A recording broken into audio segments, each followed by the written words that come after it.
AM 1050 News Talk in Sparta, Tennessee. That music means we're joined by Admiral James Stavridis. He is retired United States Navy, former Allied Supreme Commander in NATO, former head of Southern Command. Good morning, Admiral. How are you?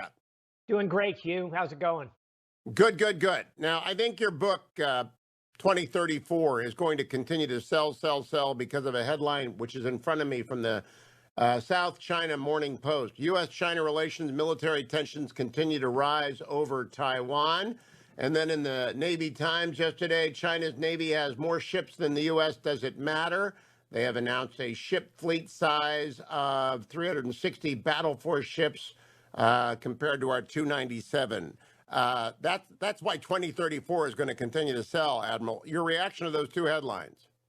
I'm worried. And I'll add a third headline, which is over the past weekend, China flew at least 25 combat aircraft over the Taiwan Straits into the aircraft identification zone, the most they have flown in since Taiwan started recording it. So this is real. They're putting more and more pressure on Taiwan. And a lot of my friends, senior retired military, active duty military have said, oh, Stavridis, you wrote a great book, except you got one thing wrong, the date.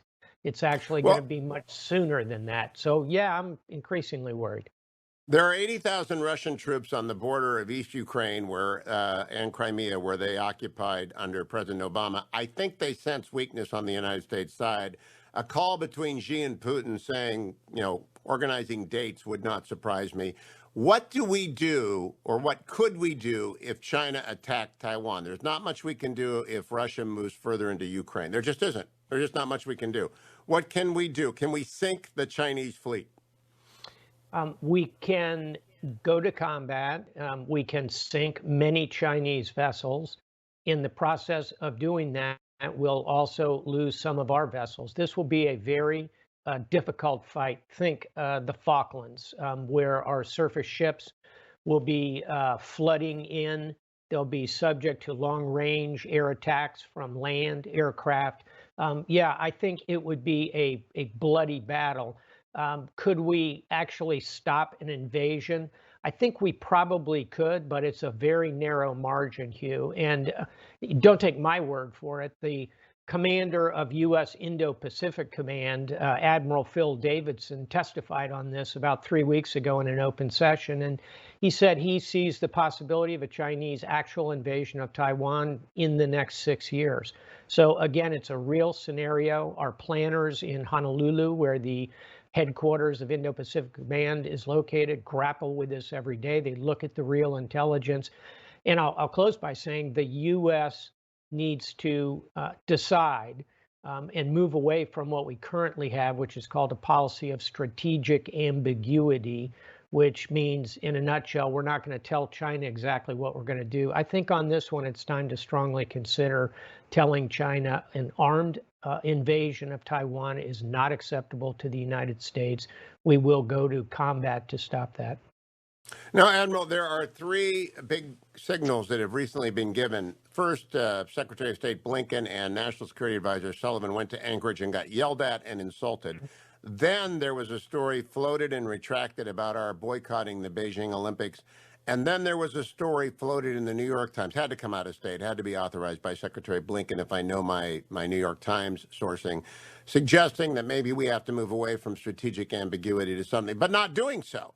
And so I think we have a very tremulous, if I can use that word, new administration that doesn't quite want to go forward. Meanwhile, I have a story that President Xi has announced he's going to go to John Kerry's virtual summit on climate change, which is wholly beside the point, in my view. It's almost counterproductive. How would you communicate the collapse of strategic ambiguity and the embrace of purpose in we will resist, we will assist Taiwan, and we will resist? I would start by building it from the ground up, Hugh. So in other words, instead of on a Tuesday morning saying that's the end of strategic ambiguity, I would build it up as follows. I would increase the weapons systems capability that we afford to the Taiwanese. I would increase the level of visitors going. So have the new Secretary of the Navy, when you appoint him or her, the first person to go to Taiwan. I would allow Taiwan to display their flag and wear military uniforms if they're military officers when meeting with their counterparts in the United States. I would invite higher level Taiwanese officials. So I would be ratcheting that up. And at the same time, I'd be telling Taiwan through closed doors that, we're looking very seriously at this. The way you approach Taiwan will make a difference. And if China continues, as I think they will, to simply push hard against the Taiwanese, then I think by the time you've built that scaffolding, then you make the announcement. It's probably 6 months to a year from now. Do the People's Liberation Army Navy know what we can do to them? I mean, do they have an idea of our best weaponry? Absolutely, and that's probably the reason they haven't invaded the island of Taiwan. They know that we have not only the forward capability with our aircraft carriers, would have to be careful in how rapidly we get them within range of Chinese air, but we're smart. We know how far a Chinese attack jet and a Chinese cruise missile can go. Probably start a little bit further out, send in unmanned systems, cruise missiles, take out, roll back, as the term is, the Chinese air defense, their anti-access air defense systems, A2AD. Then you roll the carriers in. China really doesn't have a good answer to that.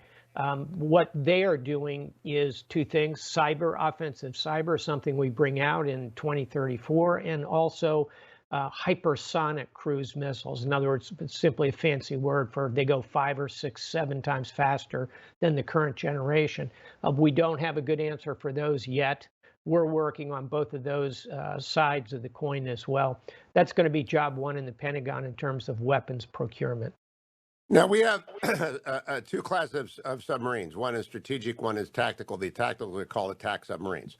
Attack submarines do what their name says, they attack. How many of those do you think we have in or around the South China Sea that could strike PLAN targets if they moved on Taiwan?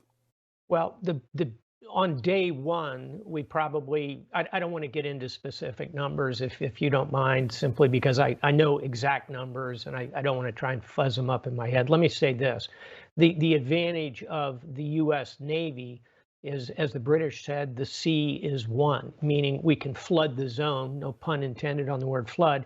We can move a lot of our attack boats in there very quickly. These are magnificent machines of war. They can go 30 plus knots under the ocean. That means you're going to travel almost 1,000 miles a day. We can flood that zone pretty damn quickly and have an awful lot of those attack boats in there. That's key to this strategy as well, because that's an area in which we truly overmatch the Chinese, is undersea warfare technology. Now, former Deputy Secretary, National Security Advisor Matt Pottinger said on the Nixon seminar last week, a week ago tonight, that we also have the ability through our banking institutions to shutter the Chinese economy, that we can just kill their credit. They depend upon our banking ability. Do you agree with that? I think that overstates, and if we did that, if we went from trying to kind of bend the relationship with China, which is what we want to do, and I give the Trump administration credit for seeing this looming tower, but we got to kind of bend this relationship without breaking it. Once you break it, you're back into that 1930s scenario where nations are erecting trade barriers, economies are splintering. How'd that work out? Well, it creates a global depression. In other words, Matt's theory of the case, I think perhaps we could initially do that, but the blowback as the global economy kind of craters would land right here in Topeka, Kansas. So we've got to be smart about how we do it. Technically, could we simply shut them down? That's, I think, an arguable question. And there's two sides to it. There's kind of an economic side, just closing our markets to Chinese goods. That's a nuclear option. Or there's using cyber to go after their means of production, their deployments. Those are both extremely high-risk options that would elicit very strong responses from China.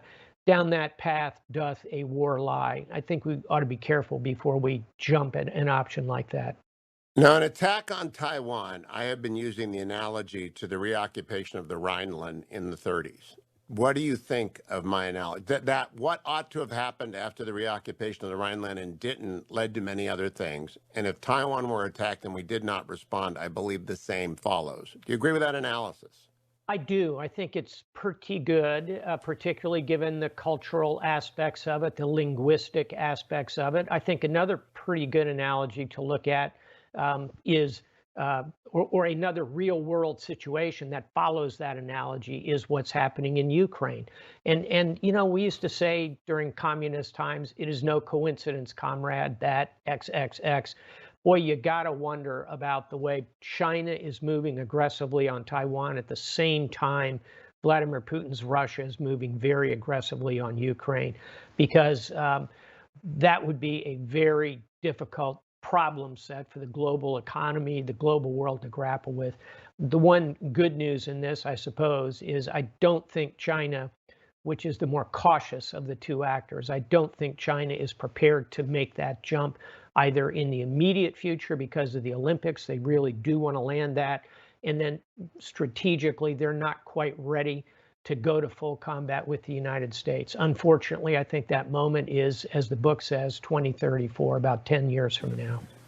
But Admiral, I wonder if my reaction is simply this, that if you're President Xi or President Putin, you're looking at a White House that is perceived, rightly or wrongly, as extremely appeasement oriented, very reluctant to use force. John Kerry and Tony Blinken, Susan Rice and Joe Biden are not hawks. None of them are hawks. I don't know anything about General Austin. I've never encountered him.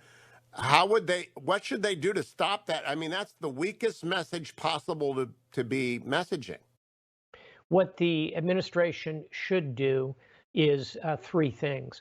One is use the U.S. military, position it forward, get it in what we call in the military, set the table to send a signal. So this is why you're seeing Arleigh Burke-class guided missile destroyers going through the Bosphorus today into the Black Sea.